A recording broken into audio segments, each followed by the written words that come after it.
Hi நண்பா, இந்த ஒரு வீடியோவில் நம்ம என்ன பார்க்க போகிறோம் அப்படின்னா, தி கோட் திரைப்படத்திற்கு எதிராக விடாமுயற்சி படக்குழு எடுத்துள்ள அதிரடி முடிவு என்ன அப்படின்றத இந்த ஒரு வீடியோவில் டீலாக வந்து பார்க்க போகிறோம். அதுக்கு முன்னாடி நீங்கள் தி கோட் மற்றும் விடாமுயற்சி இந்த இரண்டு திரைப்படத்தில் நீங்கள் எந்த திரைப்படத்திற்கு ஈகராக வெயிட் பண்ணுறீங்க அப்படின்றத மறக்காமல் கமெண்ட் பண்ணுங்கள்.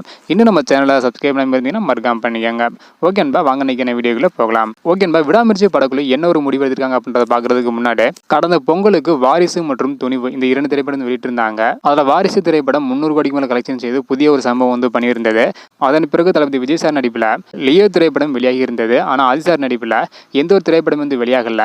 இதனால் ஆதி சார் ஃபேன்ஸ் எல்லாருமே ரொம்பவே வருத்தத்தில் இருந்தாங்க. ஸோ அது மட்டும் இல்லாமல் தி கோட் திரைப்படம் செப்டம்பர் 5ஆம் தேதி வந்து வெளியாக போகுது. ஸோ இந்த ஒரு காரணத்தினால இந்த முறையும் ஃபேன்ஸை ஏமாற்றக்கூடாது அப்படின்னா விடாமுயற்சி திரைப்படத்தோட படப்பிடிப்பை சீக்கிரமே முடித்து செப்டம்பர் மாதத்தில் வெளியிட திட்டமிட்டிருக்காங்களாம். அதாவது விடாமுயற்சி திரைப்படத்தோட படப்பிடிப்பு ஜூன் மாதம் 24ஆம் தேதி மறுபடியும் தொடங்க போறதாக கூறப்படுகிறது.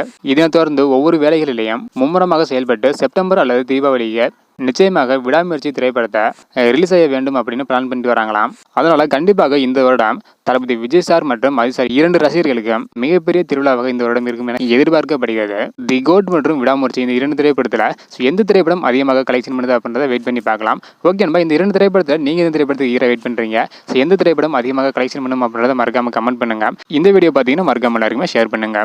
ஓகே நண்பா, தேங்க்யூ.